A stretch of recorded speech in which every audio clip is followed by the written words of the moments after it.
सबसे पहले चुनाव आयोग मतदाताओं के नाम एक संदेश देना चाहता है। भारत के संविधान के अनुरूप भारत का हर नागरिक जो 18 वर्ष की आयु पूरी कर चुका हो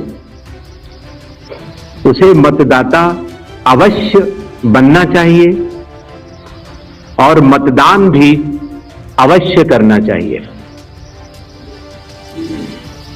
आप सभी जानते हैं कि कानून के अनुरूप हर राजनीतिक दल का जन्म चुनाव आयोग में रजिस्ट्रेशन से ही होता है।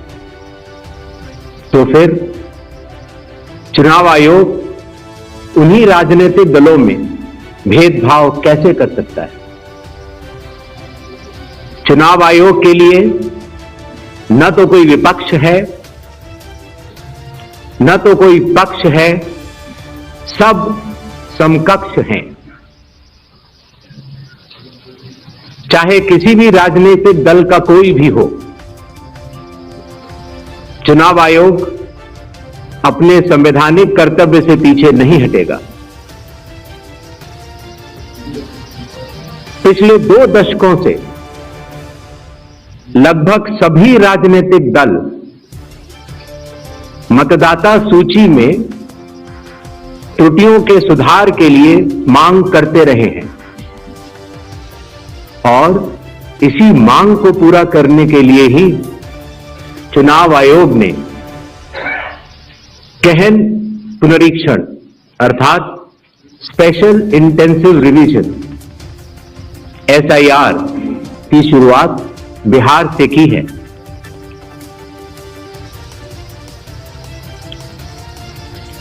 SIR की प्रक्रिया में सभी मतदाता बूथ लेवल ऑफिसर्स और सभी राजनीतिक दलों द्वारा नामित 1.6 लाख BLAs ने मिलकर एक प्रारूप सूची तैयार की है।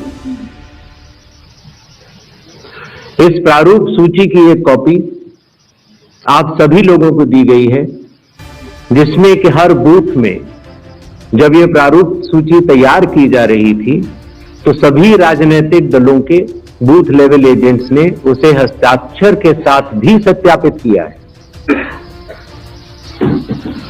इस प्रारूप सूची में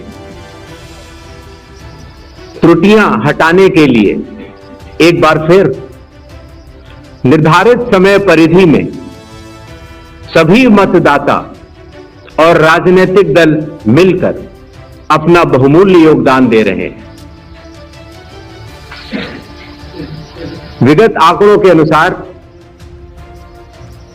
स्वयं मतदाताओं ने लगभग 28,370 ऐसे क्लेम्स एंड ऑब्जेक्शंस दिए हैं और जो मतदाता 1 जुलाई को 18 वर्ष की आयु पूरी कर चुके हैं या 1 अक्टूबर को 18 वर्ष की आयु पूरे करने वाले हैं, ऐसे 1,03,703 मतदाताओं ने भी अपना आवेदन फॉर्म 6 और डिक्लेरेशन के साथ किया है।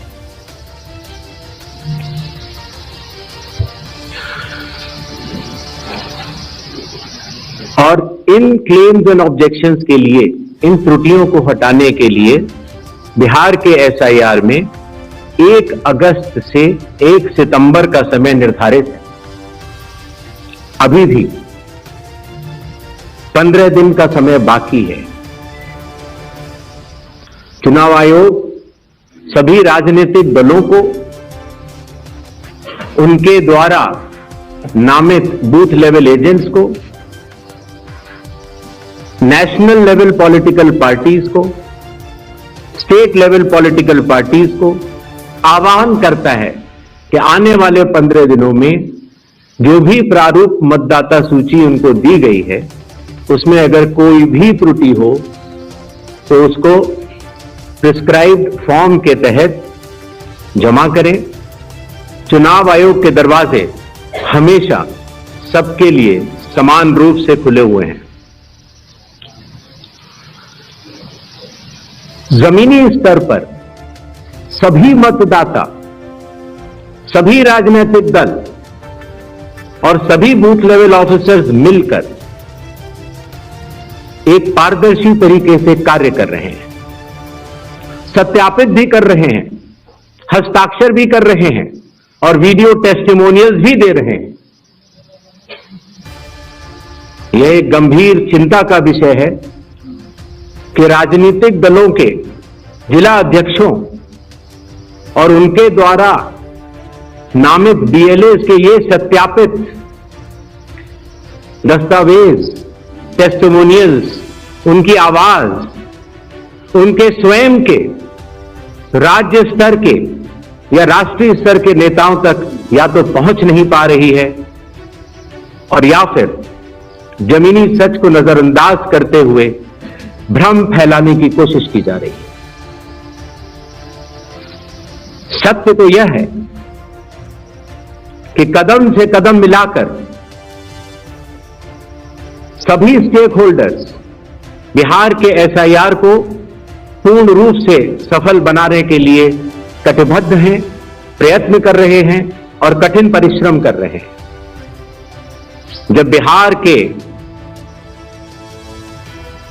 7 करोड़ से भी अधिक मतदाता चुनाव आयोग के साथ खड़े हैं, तो न तो चुनाव आयोग की साख पर कोई प्रश्न चिन्ह खड़ा हो सकता है और न ही मतदाताओं की साख पर।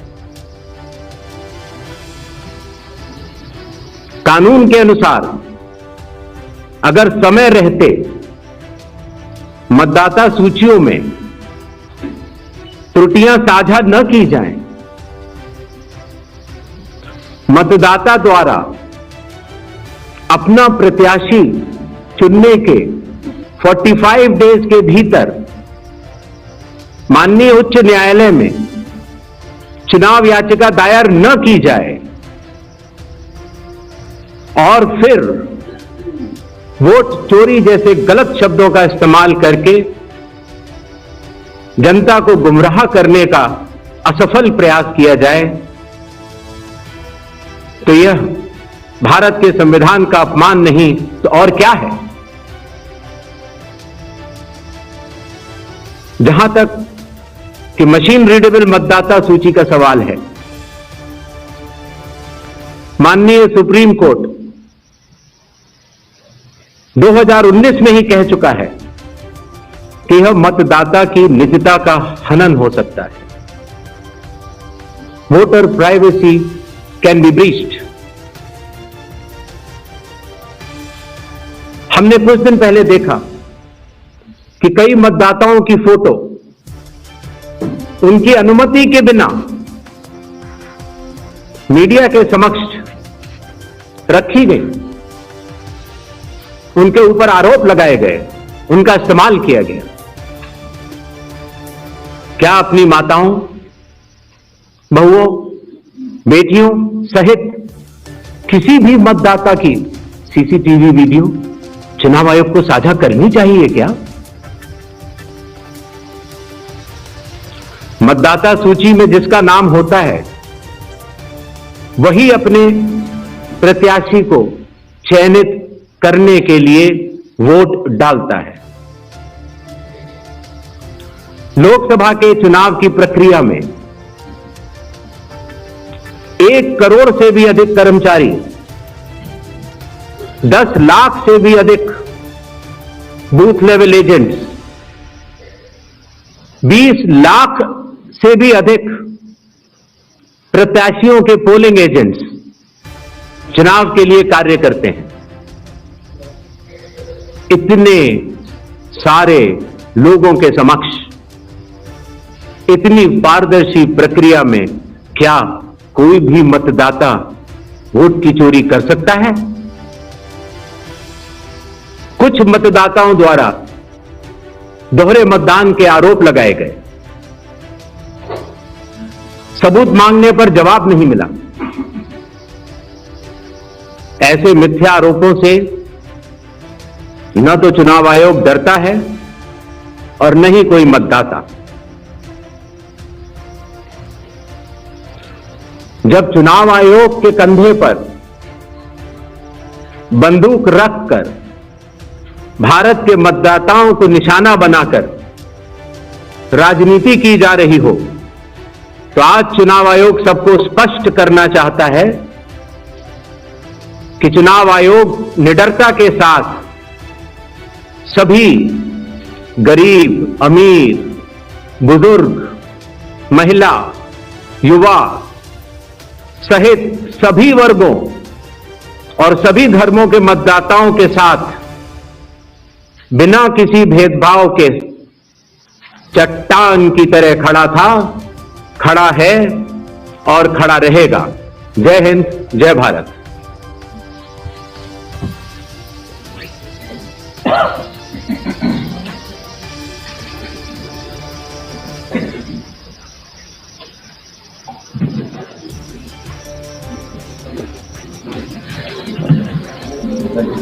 Mike, please.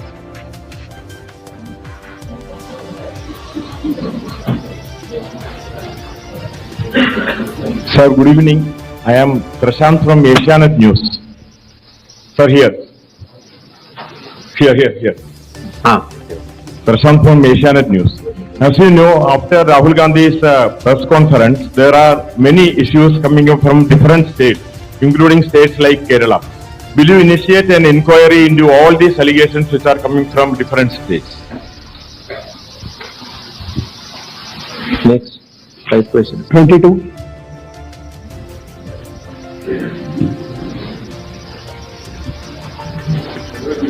Sir. Please.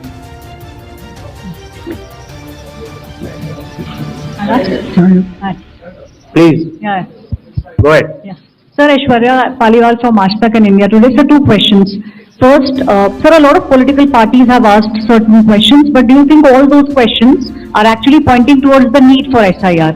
So, second question is arrangements. What arrangements you've made for the vulnerable groups? Because a lot of people are asking senior citizens, migrants, marginalized. So, if you can focus on that, sir. Okay. 163. So, Shriparna from the Hindu newspaper. During door-to-door survey and enumeration, how many Nepali, Bangladeshi and Myanmarese nationals were found by BLOs? Does the Election Commission have any figures? 80. I'm coming on, Commissioner. We have enough time, sir. 80. Ganesh Kumar ji, how are you? I think you are well. This is Sandeep Sharnoka from Vartaman newspaper. It's a West Bengal, one of the largest newspaper. मेरा question ये है कि बिहार के बाद बंगाल में कब SIR शुरू हो रहा है? 164.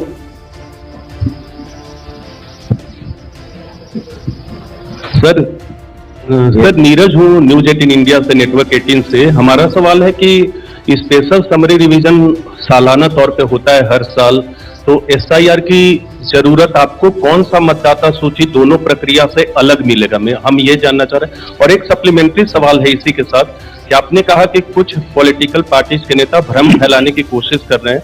उनका यह भी कहना है, राहुल गांधी की मैं बात कर रहा हूँ, थोड़ी देर पहले उन्होंने कहा है क्यों उन्हीं से शपथ पत्र सिर्फ मांगा जा रहा है, दूसरे लोग, दूसरी पार्टी के लोग जो सवाल कर रहे हैं उनसे क्यों नहीं?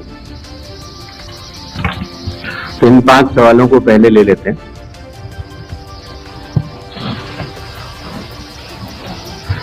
हमारे सारे मीडिया बंधुओं के माध्यम से मैं देश के मतदाताओं को ये बतलाना चाहता हूं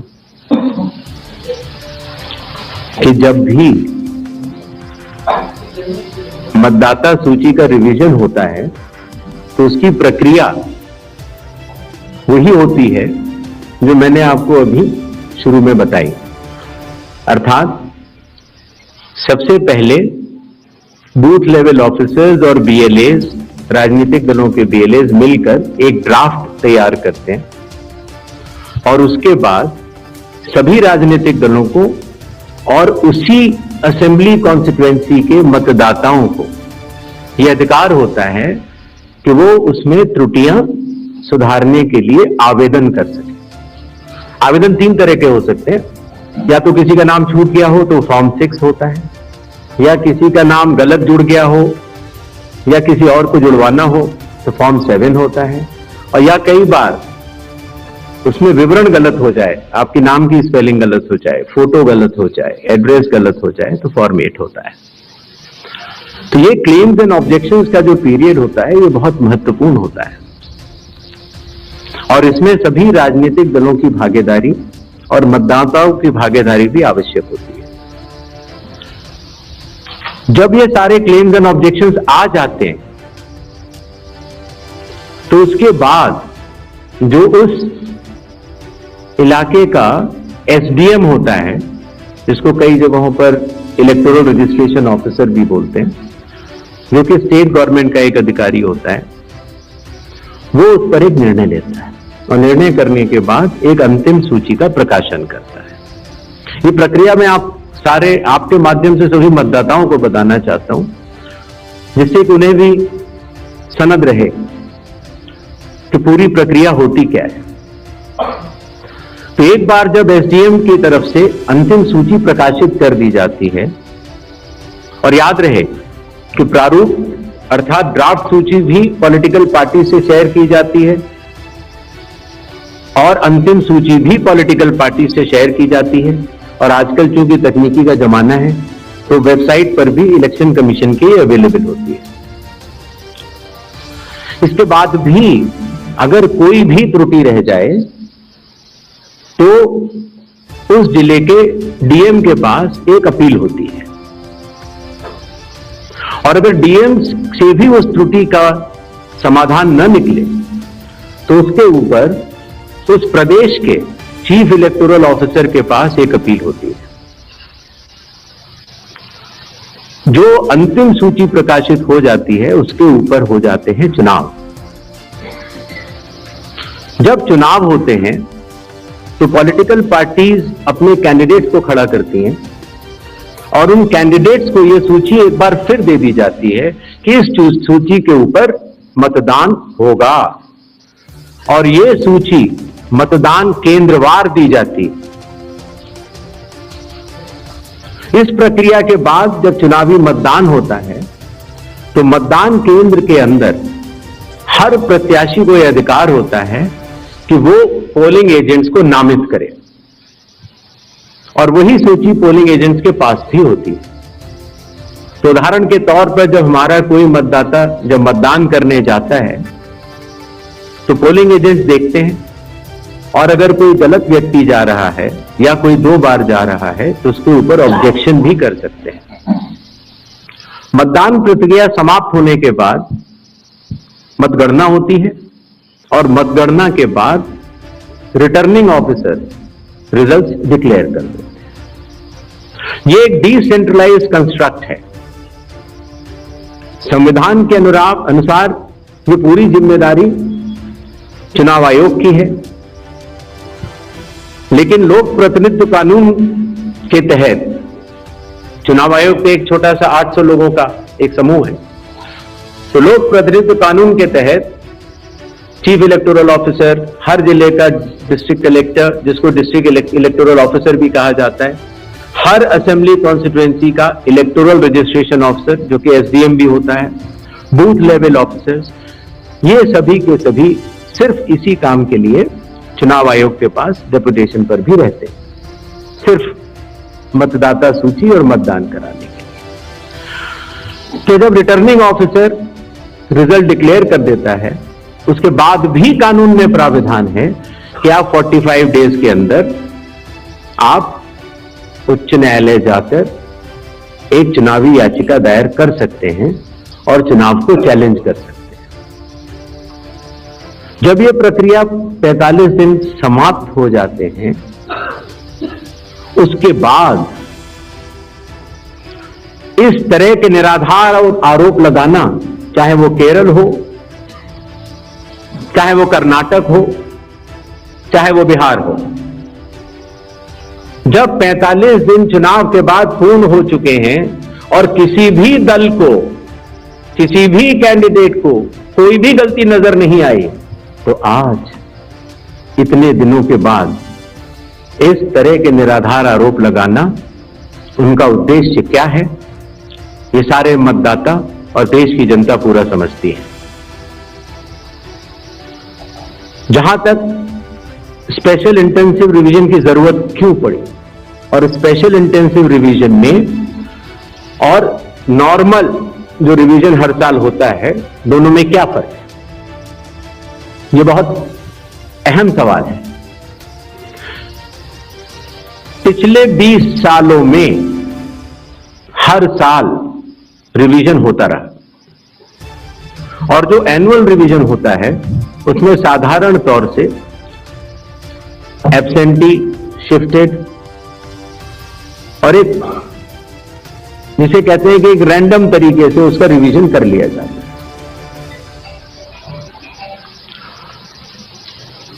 जब पिछले 20 सालों से इंटेंसिव रिवीजन नहीं हुआ, हालांकि पहले होते थे, अभी तक भारत में 10 से ज्यादा बार स्पेशल इंटेंसिव रिवीजन हो चुके हैं और स्पेशल इंटेंसिव रिवीजन की खासियत ये होती है कि मतदाता सूची को, इलेक्टोरल रोल को टोटली मैक्सिमम प्योरीफाई करने के लिए एक इन्यूमरेशन फॉर्म भरा जाता है और हर मतदाता उसको जब भर के देता है तो उसका नाम मतदाता सूची में फ्रेश, एकदम नए तरीके से सूची बनाई जाती है।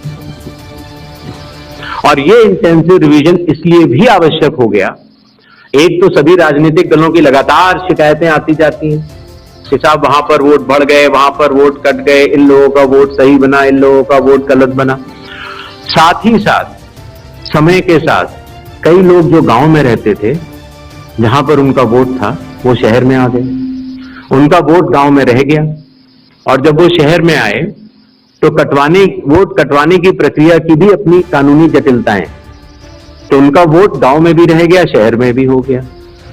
और आजकल आपको पता है, जैसे जैसे भारत का विकास होता जा रहा है, वैसे वैसे लोग शहर छोड़ के भी दूसरे शहरों में भी जाते हैं। मुझे आशा है कि जितने हमारे मीडिया बंधु हैं वो भी शायद किसी न किसी दूसरे शहर को छोड़ के यहां पर आए होंगे, तो जब वो यहां रहने लग जाते हैं तो उनका वोट यहां भी बन जाता है। तो इस तरह से करते करते एक व्यक्ति के जाने या अनजाने में कई जगह वोट रह गए।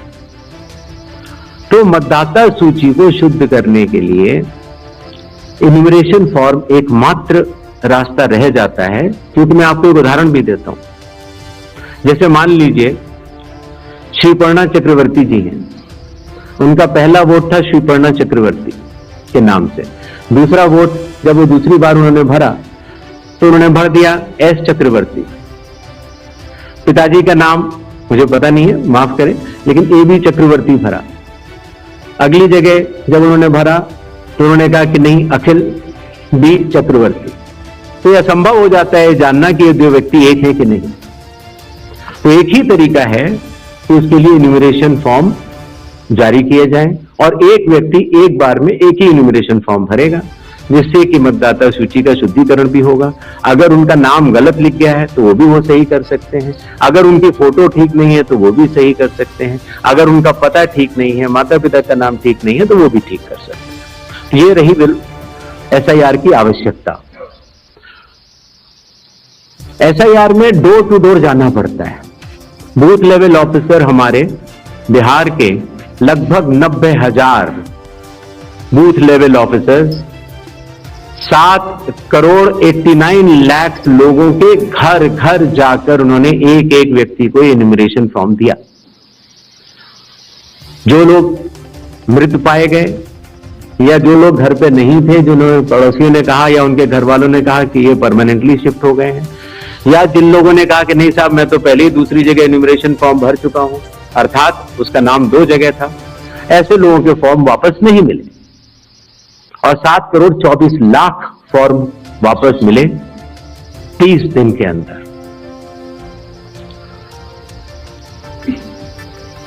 इनमें से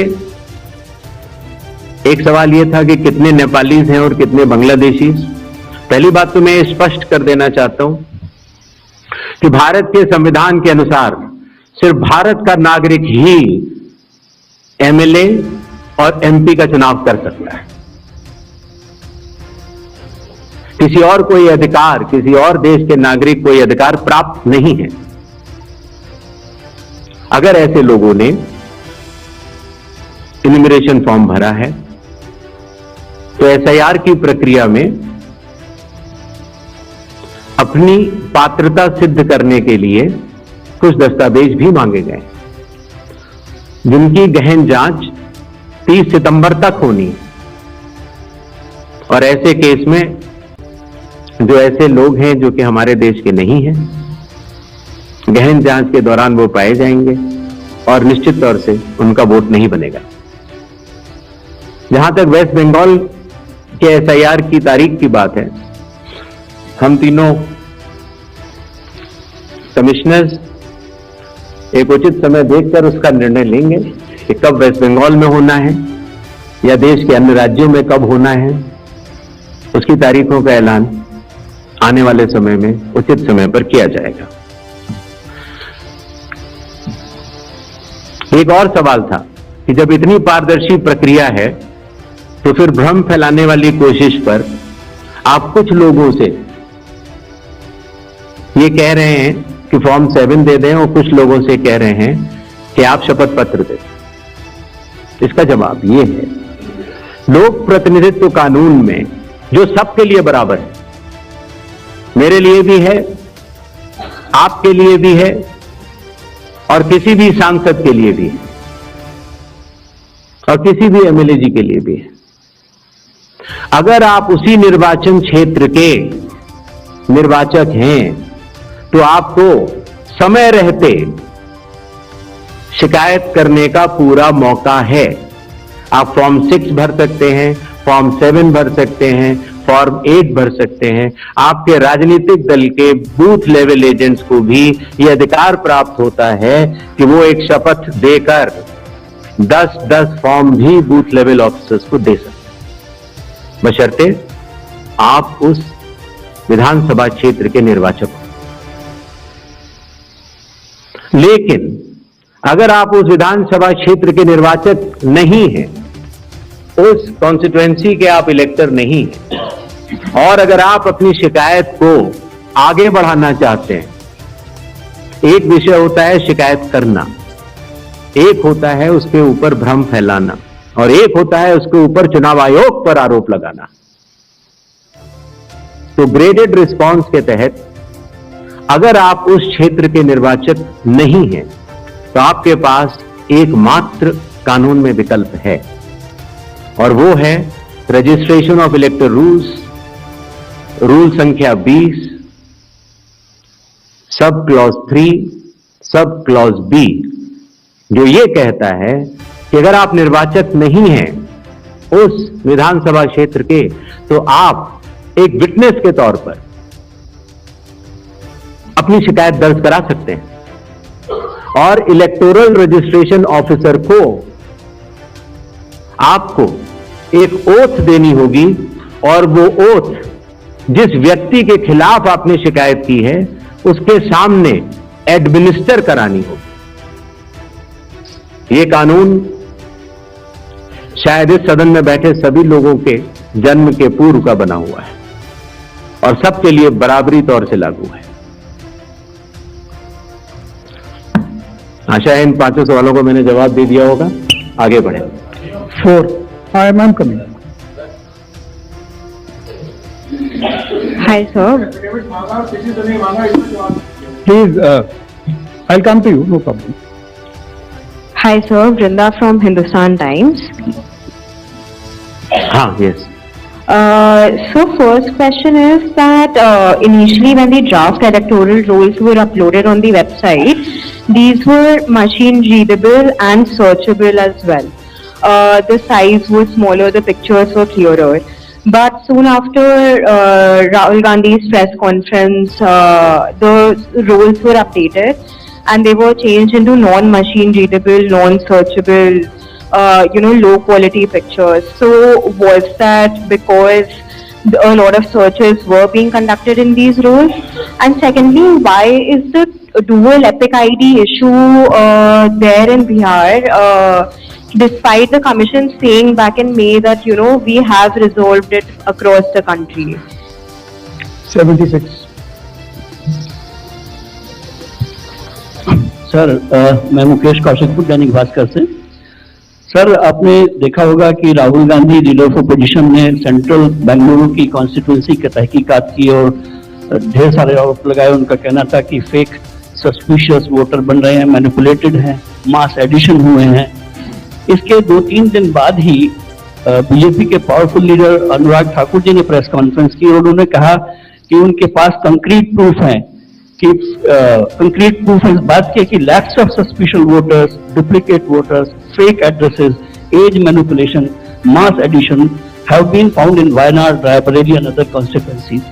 देश की 2 बड़ी राजनीतिक पार्टियां ये आरोप लगा रही हैं कि fake voters, bogus voters, manipulation of age, duplicate voters ये मौजूद हैं।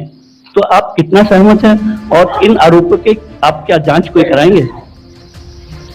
196. हाँ, I'm coming. श्री ज्ञानेश कुमार, मेरा नाम परंजॉय गुहा ठाकुर है, मैं फ्रीलांस जर्नलिस्ट हूँ। Paranjoy Guha Thakur. Sir, few questions. इतना हड़बड़ी में आपको SIR करने का क्या जरूरत है जब बाहर चल रहे बिहार में बारिश के समय, और समय बहुत लोग कह रहे हैं बहुत कम है। आपको सुप्रीम कोर्ट ने आदेश किया 14 तारीख के दिन, आपको मशीन रीडेबल जो 65 लाख लोग का नाम नहीं है तो आपको देना पड़ेगा। इससे पहले आपने क्यों नहीं दिया?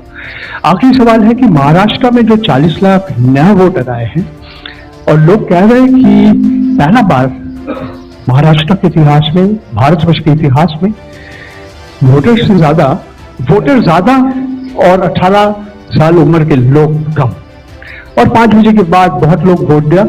तो ये सारे जवाब मुख्यमंत्री देवेंद्र फडणवीस दे रहे, राजनीतिक दल का नेता दे रहे, चुनाव आयोग अभी तक खामोश थे, क्यों? 279।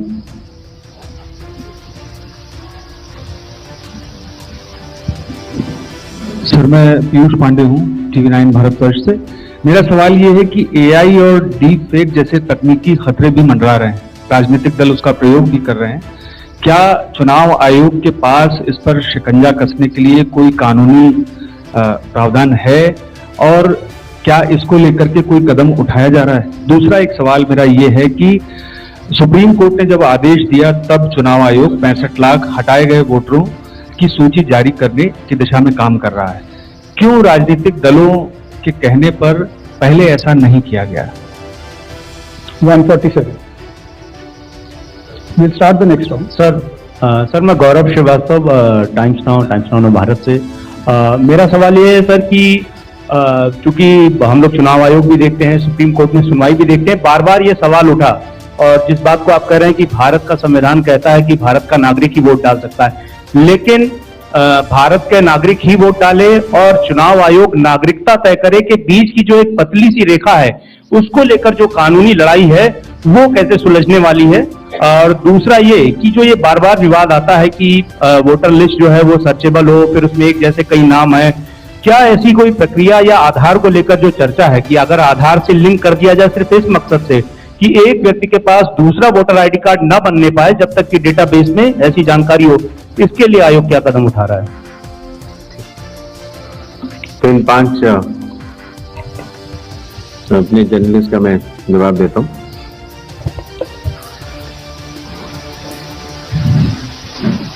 मशीन रीडेबल मतदाता सूची और सर्चेबल मतदाता सूची,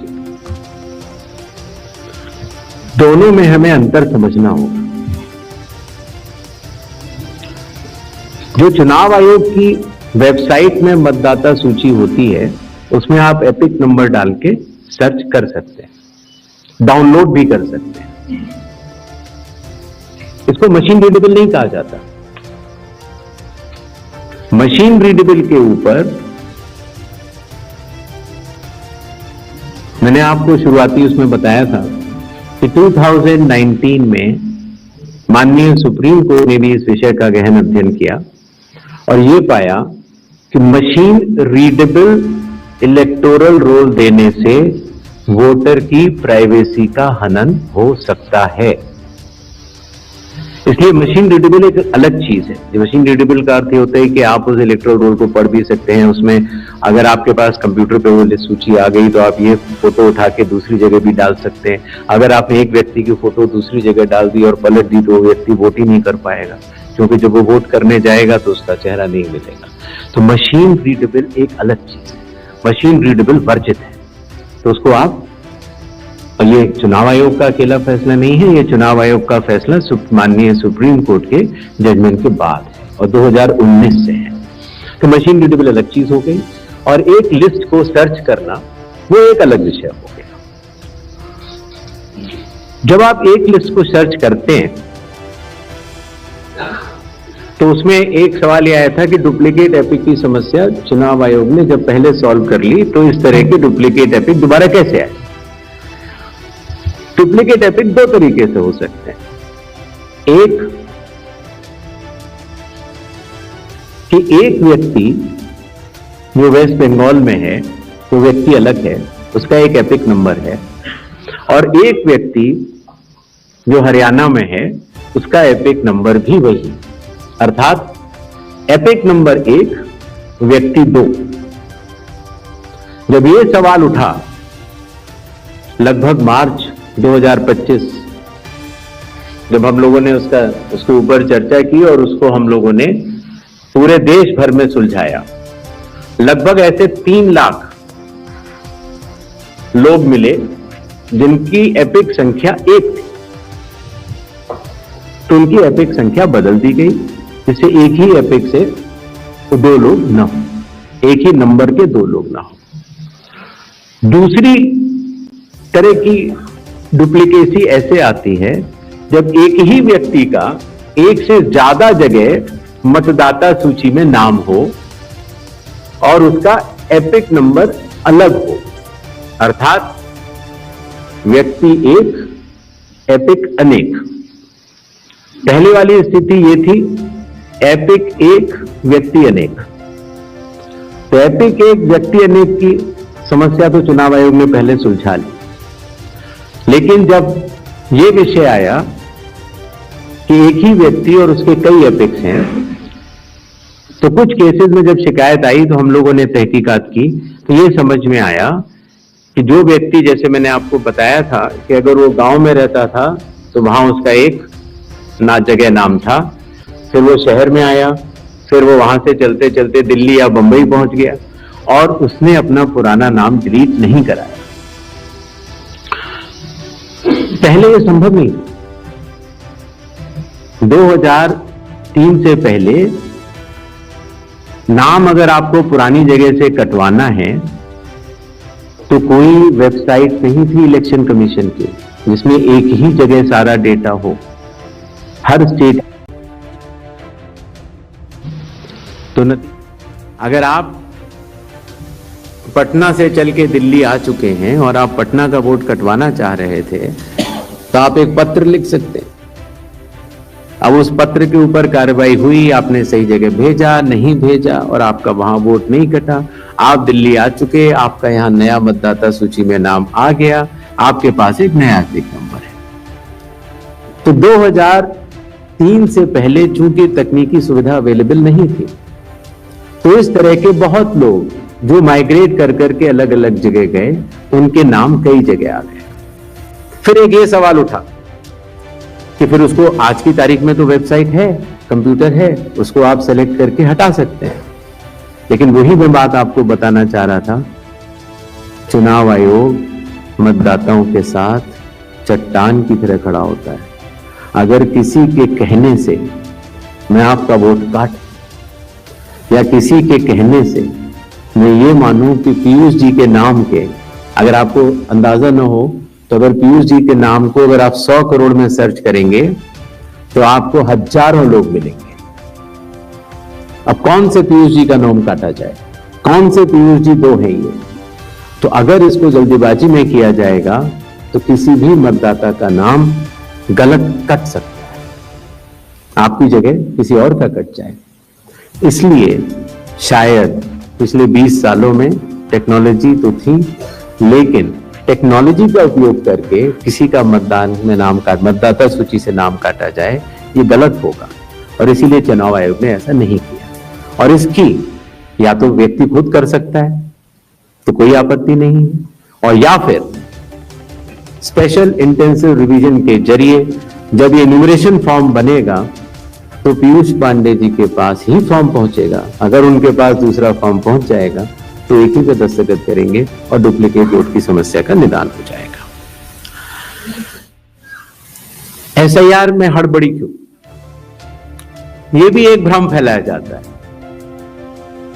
आप लोग मुझे बताएं कि चुनाव से पहले मतदाता सूची शुद्ध करनी चाहिए या चुनाव के बाद? चुनाव से पहले। और यह बात चुनाव आयोग नहीं कह रहा है, यह बात लोक प्रतिनिधित्व कानून कह रहा है कि हर चुनाव से पहले आपको मतदाता सूची शुद्ध करनी होगी। यह चुनाव आयोग का कानूनी दायित्व है। फिर यह बात आई कि 7 करोड़ से ज्यादा बिहार के मतदाताओं तक क्या चुनाव आयोग पहुंच पाएगा? हकीकत आपके सामने है। जब 24 जून से यह कार्रवाई शुरू हुई तो यह पूरी प्रक्रिया लगभग 20 जुलाई तक ही समाप्त हो गई। फिर यह बात आई कि साहब जुलाई में क्यों? उस समय मौसम अच्छा नहीं होता। तो आपकी जानकारी के लिए मैं बताना चाहता हूं कि बिहार में इसके पहले भी 2003 में एसआईआर हुआ था और उसकी तारीख थी 14 जुलाई से 14 अगस्त और तब भी सफलतापूर्वक हुआ था और इस बार भी सफलतापूर्वक सबके इन्यूमरेशन फॉर्म्स वापस आ गए। एक और सवाल पूछा गया कि माननीय सुप्रीम कोर्ट के कहने से हम लोगों ने ये मशीन रीडेबल फॉर्मेट क्यों दिया? माननीय सुप्रीम कोर्ट ने ये स्पष्ट कहा है कि हर जिले की अलग वेबसाइट बनाई जाए और हर जिले की वेबसाइट पर एपिक नंबर से सर्च होने वाली सूची रखी जाए। और आपको ये जानकर हर्ष होगा कि 56 घंटों के अंदर चुनाव आयोग ने उसका अनुपालन किया है और हर जिले की वेबसाइट की सूची आप सबको जो फोल्डर दिया गया है उसमें है, आप भी सर्च कर सकते हैं। जहां तक आपके पास जो फोल्डर दिया गया उसमें एक वो भी मिनट्स मौजूद है 20 जुलाई के, जहां पर अगर आप खोलेंगे तो उसमें आप पाएंगे कि हर बूथ पर booth level officer, booth level agent, sarpanch सबने मिलकर ये दस्तखत करके सूची बनाई कि ये लोग मृत पाए गए हैं, उनका एपिक नंबर भी है, उनका नाम भी है, और ये लोग स्थायी रूप से स्थानांतरित पाए गए हैं, उनका नाम भी है, और इन लोगों का इन्यूमरेशन फॉर्म या इन लोगों का नाम एक जगह से ज्यादा है, वो भी है। आप उस सूची को देखें तो ऐसा नहीं है कि चुनाव आयोग ने ये लिस्टें साझा नहीं की थी, लेकिन चूंकि इसका अंतिम निर्णय अभी ईआरओ ने नहीं लिया था, इसीलिए ये सूचियां राजनीतिक दलों को दे दी गई थी। और कुल मिला के जिन लोगों के इन्यूमरेशन फॉर्म नहीं आए वो 1 अगस्त को जब ड्राफ्ट लिस्ट दी गई थी राजनीतिक पार्टियों को, वो भी दस्तावेज आपको दिए गए हैं जिसमें कि हर पॉलिटिकल पार्टी ने साइन करके ये लिस्ट ली है, जिसमें कहा है कि ये वाले नाम तो आ चुके हैं प्रारूप सूची में और ये वाले नाम नहीं आए। हर जिला प्रेसिडेंट ने उस लिस्ट को सत्यापित किया है 1 अगस्त को और अपने टेस्टिमोनियल्स भी दिए। तो ये सूचना और भी लोगों तक पहुंचे, आप तक भी पहुंचे। चुनाव आयोग तो पारदर्शिता का स्वागत करता है और ये बहुत ही अच्छी बात है। शायद इससे अगर कुछ लोग जो छूट गए हों, अगर वो नाम दे पाए, तो चुनाव आयोग का तो नारा है हर पात्र मतदाता को सूची में लाना है और हर अपात्र मतदाता को सूची से हटाना है। तो उस उद्देश्य में ये हमारी मदद कर रहा है।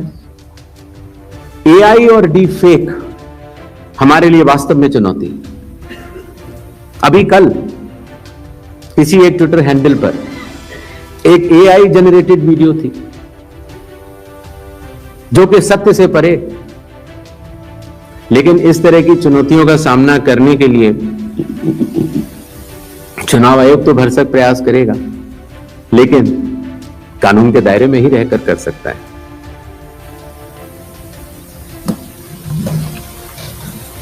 एक और सवाल आया था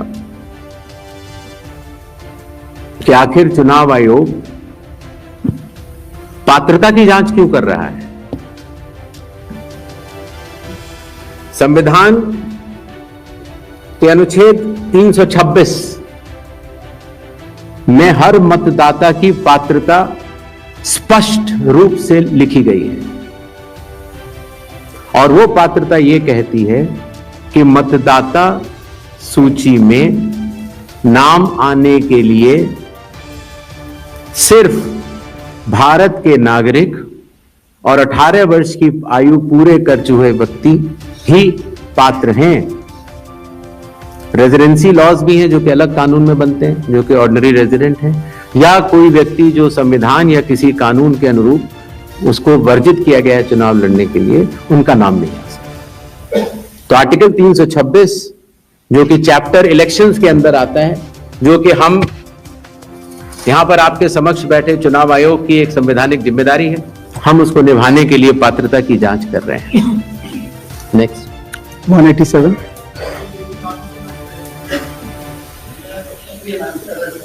विल कम बैक।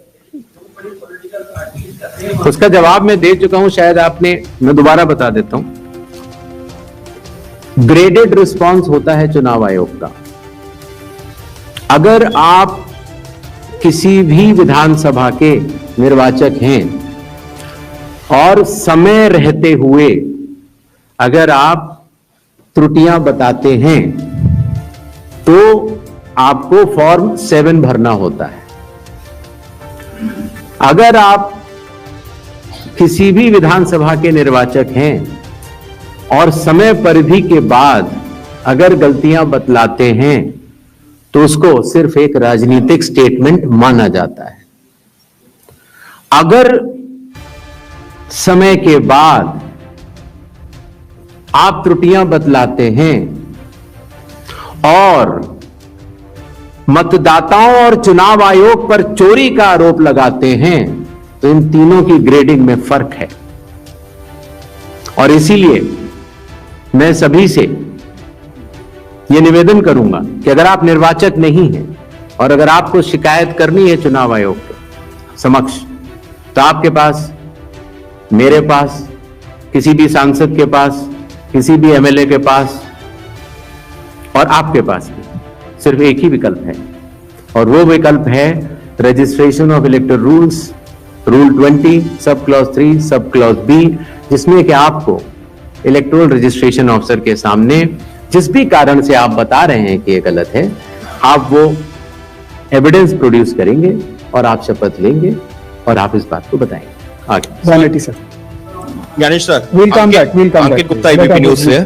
सर 2-3 सवाल हैं जो एक दूसरे से जुड़े हुए हैं। पहला सवाल ये है, जिसका भी आप भी जिक्र कर रहे थे कि साल भर में जो है ये स्पेशल समरी रिवीजन जो है कई बार होता है, समरी रिवीजन। तो इस साल की शुरुआत में जब जो है समरी रिवीजन हो चुका था, तो उसके बाद पिछले 6-7 महीनों में करीबन 22 लाख लोग मृत पाए गए, करीब 32 लाख शिफ्ट हो गए। तो ये आंकड़ा पिछले 6-7 महीने में 22 लाख लोग मर कैसे सकते हैं, ये सवाल उठाया जा रहा है। अगर समरी रिवीजन हुआ था और अब तक, तो ये आंकड़ा जो है क्यों इतना ज्यादा भिन्न, पहले ये सब क्यों नहीं हुआ। इसी के साथ में उसी से जुड़ा हुआ सवाल ये, विपक्षी पार्टियां ये कह रही हैं, इसका मतलब तो ये है 2024 का 1 साल पहले जो चुनाव हुआ था, वो इसका मतलब जो तमाम आप 65 लाख का आंकड़ा भी दे चुके हैं, हो सकता है ये आने वाले दिनों में और बढ़े, उन फर्जी मतदाताओं के साथ में हुआ था क्या चुनाव? ये तो सिर्फ बिहार की बात हो रही है, तो क्या इन फर्जी मतदाताओं के साथ में 2024 का चुनाव हुआ था? तीसरा सवाल इसी से जुड़ा हुआ, क्या ये एनआरसी हो रहा है एसआईआर की आड़ में? ये सवाल लगातार कहा जा रहा है, और वो क्यों कहा यह जा रहा है कि एक धर्म के लोगों को वोट काटे जा रहे हैं, एक पार्टी को फायदा पहुंचाने के लिए कार्रवाई की जा रही है। तो लगातार इस तरीके के सवाल। 185 मेरा नाम मुकेश कुमार सिंह है, मैं एक फ्रीलांस जर्नलिस्ट हूं। मैं आपसे जानना चाह रहा हूं कि इस बात का ग्रेडिंग कैसे की जाएगी कि जो अभी आपने उदाहरण देके बताया कि ईपीआईसी में एक आदमी नाम डुप्लीकेट करेगा, जब तक आपके पास कोई यूनिक फीचर नहीं होगा, जैसे आधार के मामले में बायोमेट्रिक्स एक यूनिक फीचर का काम करता है हर इंडिविजुअल के लिए ना, उसी तरीके से अगर आप ईपीआईसी से इसको नहीं जोड़ेंगे तो ये संभव ही नहीं है कि आप कभी जिंदगी में डुप्लीकेसी को चेक कर पाए, चाहे कितने एफर्ट्स कर ले। यहां आपको टेक्नोलॉजी की ही मदद लेनी पड़ेगी, मैन्युअली ये ह्यूमनली पॉसिबल नहीं है। और इसी से जुड़ा हुआ सवाल ये भी है कि जब इस तरह की चीजें हमारे सामने आती हैं, यानी डुप्लीकेसी को चेक करने की, वही डुप्लीकेसी हमारे सामने जब वोटर लिस्ट में सामने आती है तो एक नया बखेड़ा खड़ा होता है। आप चुनाव आयोग के सामने सबसे इंपॉर्टेंट चीज ये है कि अगर किसी चीज की शिकायत की जा रही है तो क्या चुनाव आयोग सबसे पहले शिकायत की जांच करने पे जोर देगा या शिकायतकर्ता कौन है उसकी जो है वो कलई खोलने पे जोर देगा। ये एक ऐसी सवाल, एक कॉन्स्टिट्यूशनल इंस्टीट्यूशन पे इस तरह का दाग भी लगना अपने आप में शर्मनाक है। यानी अगर उससे आप हमें बचाइए, इस देश को तो बचाइए, इस डेमोक्रेसी को बचाइए, हम आपसे ये उम्मीद करते हैं। 247 नहीं, just one. I'll come back to you. Damini Nath from the Indian Express. Sir, 7.24 crore electors forms were received as of 1st August. So how many of these submitted documents along with that? And now that 15 days are over, how many more documents have been made for these electors? And the other question I have is regarding, recommended by BLO and not recommended. What is the basis on which BLO will recommend or not recommend if the documents have not been submitted? 39. Good afternoon sir, Manohar Kesari, news x और India news से sir. चुनाव आयोग लगातार clarify कर रहा है और कह रहे हैं सारे डाटा जो है मिसलीड करने वाले हैं, लेकिन आज भी राहुल गांधी ने इस बात को कहा है कि महाराष्ट्र में 1 करोड़ मतदाता जोड़ा गया, वोटों का हेराफेरी लगातार किया जा रहा है। तो क्या इससे चुनाव आयोग की छवि धूमिल नहीं हो रही है? अगर धूमिल हो रही है तो आप लोग लीगल एक्शन उनके खिलाफ क्यों नहीं ले रहे हैं? दूसरा, लगातार वोटर का जो है सो ट्रस्ट चुनाव आयोग पर इससे कम हो रहा है, तो ट्रस्ट बढ़ाने के लिए आप लोग क्या करेंगे? 218 हेलो, इधर सर, मैं सर इधर राइट साइड, प्रशांत देव, न्यूज 24 से। 2 सवाल हैं सर मेरे। पहला सवाल ये है कि जो 65 लाख नाम कटने की बात तो ठीक है, आंकड़े बढ़ भी सकते हैं, घट भी सकते हैं, कितने नाम जुड़े फॉर्म 6 के, मतलब नए मतदाताओं, जब से एसआईआर शुरू कितने नाम जुड़े? दूसरा, आपने कई बार ये बात कही कि निराधार आरोप लगाए जा रहे हैं, वोट चोरी की जा रही है जिसमें कोई सत्यता नहीं है। अगर ये बात सच है, दूसरी तरफ आप ये कहते हैं कि वैध मतदाता कोई छूटे नहीं, और अगर कोई लीडर, कोई भी लीडर अगर इस तरह का झूठ बोल रहा है, क्या आपके पास कोई अधिकार नहीं उनके खिलाफ कानूनी कार्रवाई करने का? आप उनको बनाते हैं, रजिस्ट्रेशन देते हैं। ये 2 सवाल है सर। पहला ये था कि 6 महीनों में इतने मृत लोग कैसे पाए गए। शायद इसका जवाब मैं पहले दे चुका था कि पिछले 20 सालों से जब ये नॉर्मल रिवीजन होता है तो घर घर जाकर इन्यूमरेशन फॉर्म नहीं दिया जाता है, और शायद इसलिए कई बार जब घरों में किसी की मृत्यु हो जाती है तो वो इंफॉर्मेशन बीएलओ के पास कैसे आएगी? तो बीएलओ के पास अगर उस परिवारजनों ने न बताई तो बीएलओ के पास संभव नहीं होगा। इसीलिए 22 लाख मतदाता कोई 6 महीने में मरे हुए नहीं है। ये वो मृत मतदाता हैं जो लगभग पिछले 20 सालों में रिकॉर्ड करने से छूट गए, और इन्यूमरेशन फॉर्म की वजह से ये सत्य सामने आ रहा है। एक बात जो मैं आपके माध्यम से भारत की जनता तक पहुंचाना चाहता हूं वो ये है कि मतदाता सूची एक विषय है और मतदान करना दूसरा विषय है। मतदाता सूची में किसी का नाम गलत आ सकता है, अगर बूथ लेवल ऑफिसर से गलती हुई हो या राजनीतिक दलों ने उस पर ध्यान न दिया हो, तो किसी भी व्यक्ति का नाम मतदाता सूची में गलत आ सकता है। शायद ही किसी भी मतदान केंद्र में उस लेवल का परफेक्शन एसआईआर से पहले न रहा हो, जहां की इस तरह की त्रुटियां न रही। इसके दो कारण हैं।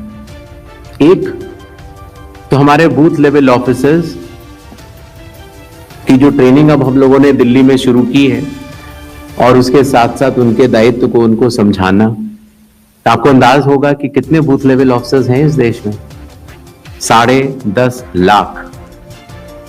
तो 10.5 लाख बूथ ऑफिसर्स इस गुणवत्ता के साथ काम करें, प्रयत्न पूरा होता है, लेकिन कुछ गलतियां रह जाती हैं। अब वो गलतियां सुधारी कैसे जाएं? तो उन गलतियों को सुधारने के लिए ही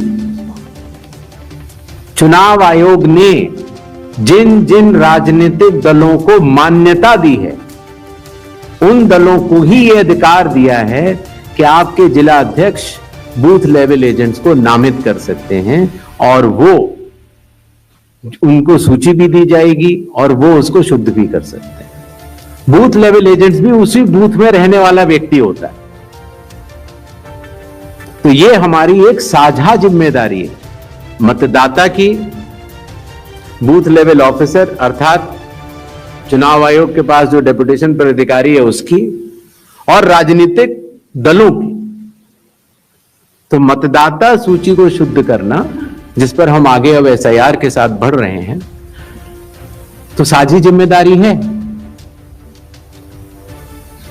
लेकिन बिहार में चूंकि हमारे बूथ लेवल ऑफिसर्स ने बूथ लेवल एजेंट्स और राजनीतिक दलों के साथ मिलकर ही काम किया, उसकी कॉपीज मैंने आपको दी हैं, कि जो लोग मृत पाए गए, जो लोग स्थानांतरित पाए गए, जिन लोगों के 2 जगह मतदाता सूची में नाम है, वो सभी ने मिलकर सत्यापित किए हुए हैं। तो शायद इसीलिए जब 1 अगस्त के बाद हमारी डेली बुलेटिन आनी शुरू हुई, तो किसी भी राजनीतिक दल ने अभी तक एक भी आपत्ति दर्ज नहीं कराई है।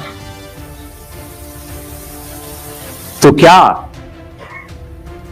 इसके 2 ही अर्थ हो सकते हैं, या तो प्रारूप सूची एकदम शुद्ध है, जो कि चुनाव आयोग नहीं मानता।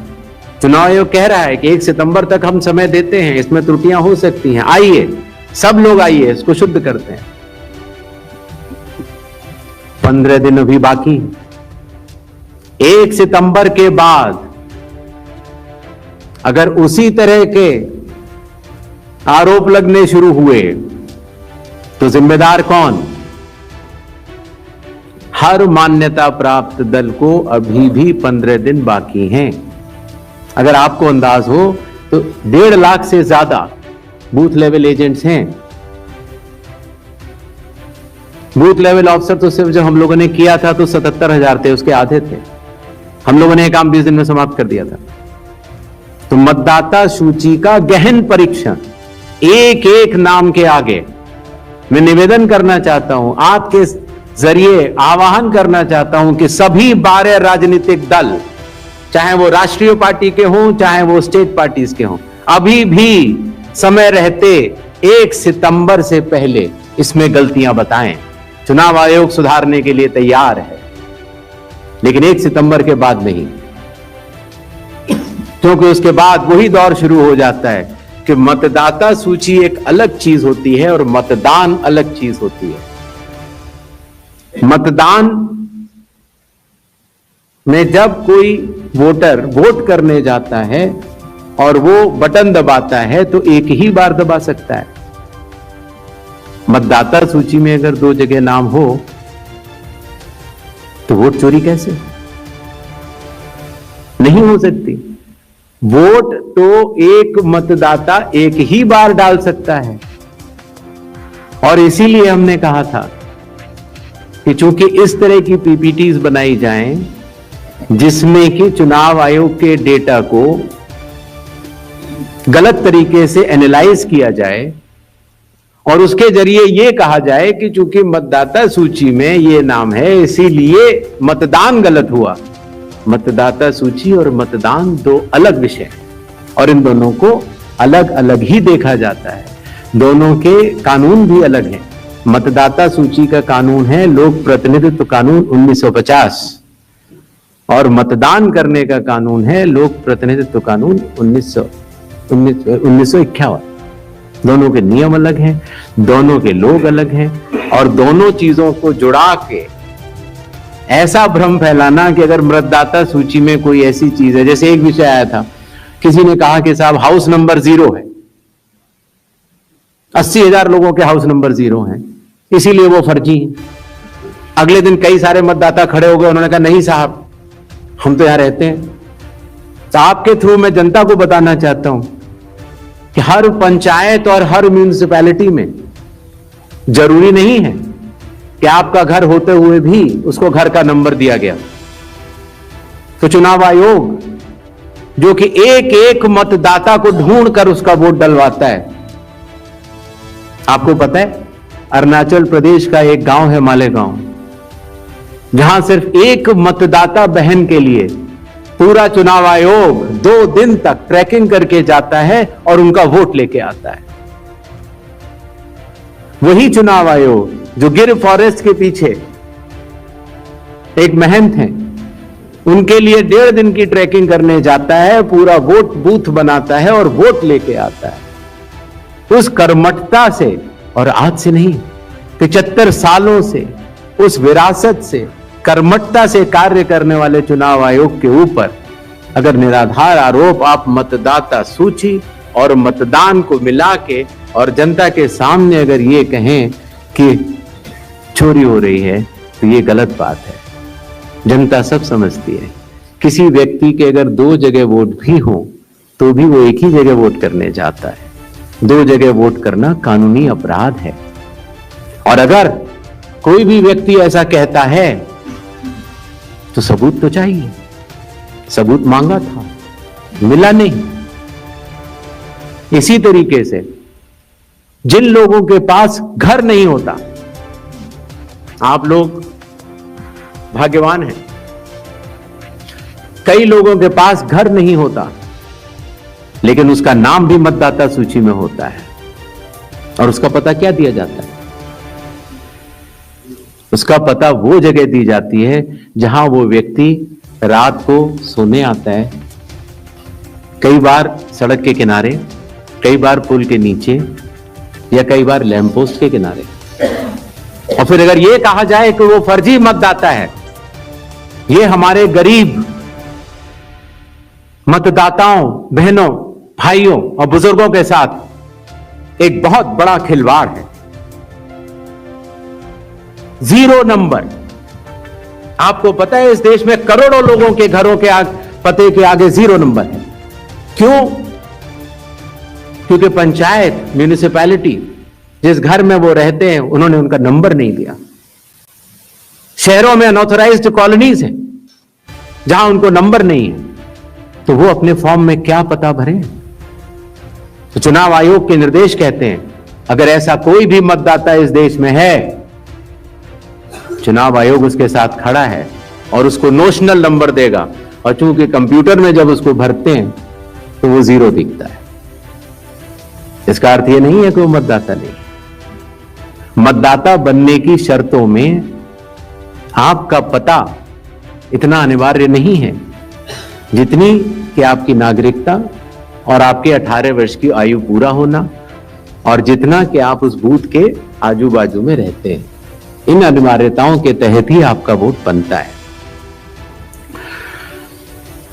शिकायत के ऊपर जांच क्यों नहीं होती?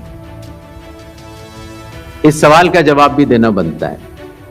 अगर मीडिया में किसी एक व्यक्ति के बारे में शिकायत आ जाए तो चुनाव आयोग कहता है कि नियम में तो नहीं है लेकिन कर लेनी चाहिए।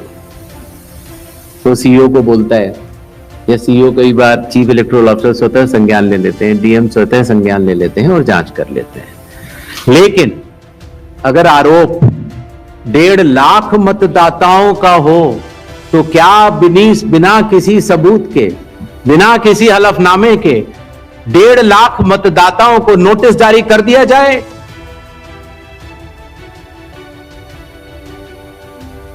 क्या यह न्याय संगत होगा? कानून में न प्रावधान है, न कोई शपथ पत्र है, न कोई एविडेंस है, न कोई सबूत है, तो क्या 1.5 लाख नोटिस जारी करके उन मतदाताओं को एसडीएम के दफ्तर में बुलाया जाए और यह कहा जाए कि आप फर्जी हैं? क्या मतदाता चुनाव आयोग से यह नहीं पूछेगा कि आपके पास क्या सबूत है? आज भी आपके मीडिया में चल रहा है, जितने नाम लिए गए सब एक एक करके सामने आ रहे हैं। और अगर चुनाव आयोग ने उनको नोटिस दिया होता तो हमारी साख गिरती की बढ़ती। किसी ने सवाल पूछा था तो मैंने सोचा बतलाता चलूं, बिना किसी सबूत के किसी भी वैलिड मतदाता का नाम नहीं कटेगा। चुनाव आयोग हर मतदाता के साथ चट्टान की तरह खड़ा हुआ है।